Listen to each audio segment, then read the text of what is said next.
إن الحمد لله وسلم على نبينا مصطفى محمد صلى الله عليه وسلم وعلى آله وصحبه أجمعين أما بعد أعوذ بالله من الشيطان الرجيم بسم الله الرحمن الرحيم സൂറ ബഖറ 190 ആയത്ത് അല്ലാഹു സുബ്ഹാനഹു വ തആല വിശദീകരിക്കുന്നു.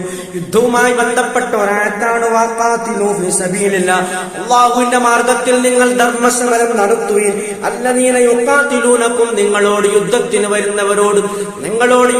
വരുന്നവരോട് നിങ്ങൾക്ക് നേരെ യുദ്ധസന്നാഹം നടത്തുന്നവരോട് നിങ്ങൾ യുദ്ധത്തിന് തയ്യാറാകൂ, നിങ്ങൾ അവരോട് യുദ്ധം ചെയ്യൂ എന്നുള്ള കൽപ്പനയാണ് അല്ലാഹു സുബ്ഹാനഹു വ തആല നടത്തുന്നത്.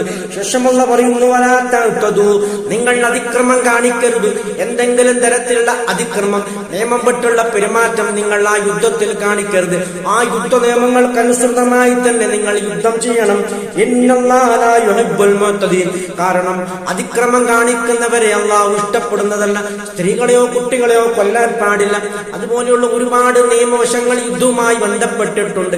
ആ യുദ്ധ നിയമങ്ങൾക്കനുസൃതമായി തന്നെ വളരെ മാന്യമായി തന്നെ യുദ്ധം ചെയ്യണം. ഈ യുദ്ധം ചെയ്യുന്നത് എന്തിനാണെന്ന് അല്ലാഹു സുബ്ഹാനഹു വ തആല ശേഷം വിശദീകരിക്കുന്നുണ്ട്. ഇതെന്തെങ്കിലും തരത്തിലുള്ള പകവീട്ടലോ അല്ലെങ്കിൽ പോരിനോ അല്ലെങ്കിൽ എന്തെങ്കിലും തരത്തിലുള്ള അഡ്ജത്തിനോ വേണ്ടിയല്ല. ഈ യുദ്ധം എന്തിനാണ്? അല്ലാഹുവിന്റെ കലിമത്തു തൗഹീദ് ഉയർത്തിപ്പിടിക്കുന്നതിനും അതുപോലെ ദീനിന്റെ സംരക്ഷണത്തിന് വേണ്ടിയുമാകുന്ന യുദ്ധം. അതാണ് യുദ്ധവുമായി ബന്ധപ്പെട്ട പ്രധാനപ്പെട്ട അതിന്റെ ഉദ്ദേശം. ബദർ യുദ്ധവുമായി ബന്ധപ്പെട്ടാണ് ഈ ആയത്തിറങ്ങുന്നത്. ബദർ യുദ്ധത്തിനു മുമ്പ് മദീനയിൽ 2-ാം വർഷം, ഹിജറ 2-ാം വർഷമാണ് ഈ ബദർ യുദ്ധം തുടങ്ങുന്നത്. ഈ അൽ ബഖറ സൂറത്ത് മദനിയാണ്. മദീനയിൽ വെച്ച് ഈ ആയത്ത് അവതരിച്ചത് ആ യുദ്ധവുമായി ബന്ധപ്പെട്ടാണ്. അതുമായി ബന്ധപ്പെട്ട് ഒരുപാട് കാര്യങ്ങൾ ശേഷം അല്ലാഹു സുബ്ഹാനഹു വ തആല വിശദീകരിക്കുന്നുണ്ട്.